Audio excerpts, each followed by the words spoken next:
Bonjour à tous et bienvenue dans 3 minutes éco. Alors la période estivale touche à sa fin, les entreprises ont publié et continuent à publier leurs résultats trimestriels. Sont-ils satisfaisants? On en parle tout de suite avec Florent Delorme. Bonjour Florent. Bonjour. Alors vous êtes porte-parole de la gestion chez M&G Investments. On va commencer par les résultats en Europe. Alors le bilan est jugé flatteur par certains, d'autres sont un peu plus mitigés. Quel est votre sentiment? Alors nous avons une appréciation positive des résultats des entreprises au deuxième trimestre 2017. Quand on regarde les chiffres d'affaires en Europe, en moyenne, ils ont progressé de 7%. Et s'agissant des bénéfices, ils ont en moyenne progressé de 13%. Ce sont des chiffres par rapport au même trimestre en 2016, donc il y a 12 mois. Donc pour nous, c'est une progression de nature à nous conforter dans l'idée que les bénéfices sont en train de revenir à leur meilleur niveau en Europe. Alors certains ont été déçus parce qu'au premier trimestre de cette année, on a vu des progressions par rapport au premier trimestre 2016 très spectaculaires de l'ordre de 20% pour les bénéfices européens. Donc c'est sûr que la dynamique est un peu moins forte, mais c'est normal, on ne peut pas avoir chaque trimestre des progressions sur les 12 derniers mois de l'ordre de 20%. Donc 13%, c'est un très bon chiffre. Alors, si on regarde dans le détail, quels sont les secteurs qui affichent les meilleurs résultats? La croissance repartant très fortement un peu partout dans le monde, en Europe, dans les pays émergents, et se stabilisant à des bons niveaux aux États-Unis. On est donc dans un contexte qui est favorable aux valeurs cycliques. Donc ce sont toutes ces valeurs-là qui ont les résultats les plus impressionnants, donc les cycliques industriels, les valeurs bancaires, toutes les valeurs liées à l'énergie, aux matières premières. Donc c'est assez cohérent.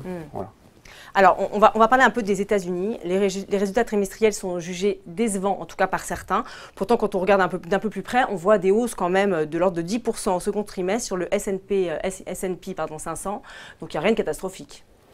De notre point de vue, non. Donc, les chiffres d'affaires progressent en moyenne de l'ordre de 5%. Les bénéfices, vous l'avez dit, progressent de près de 10%. Ça témoigne d'une belle dynamique bénéficiaire encore présente aux États-Unis. Alors, c'est vrai que c'est moins important que les progressions qu'on observe en Europe, mais c'est normal puisque les États-Unis, depuis de nombreuses années, ont vu les bénéfices progresser très fortement. Donc il y a un potentiel de progression qui est un peu moins fort, mais ça pourrait changer si par exemple le dollar persiste dans ses valorisations un peu faibles. Ça serait de nature à aider les exportateurs américains et donc à aider la progression de leurs bénéfices. Alors Florent, on va essayer de se projeter un peu sur les prochains trimestres. Le consensus FactSet s'attend à une hausse des profits sur le S&P de 5,6% au troisième trimestre, alors que deuxième trimestre, on était à 10%.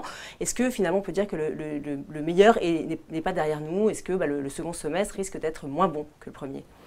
Alors c'est loin d'être évident parce que on a, comme je disais, une croissance économique qui s'affermit un peu partout dans le monde, donc ça va être un fort contributeur pour la croissance des bénéfices.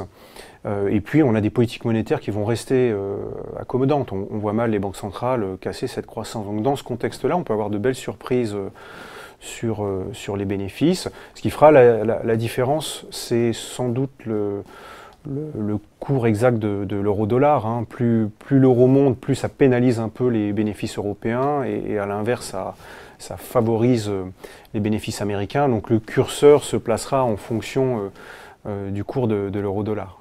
Bon, on aura l'occasion d'en reparler sur ce plateau. Florent Delorme, merci. Et merci à tous de nous avoir suivis. On se retrouve très vite pour un prochain 3 minutes éco.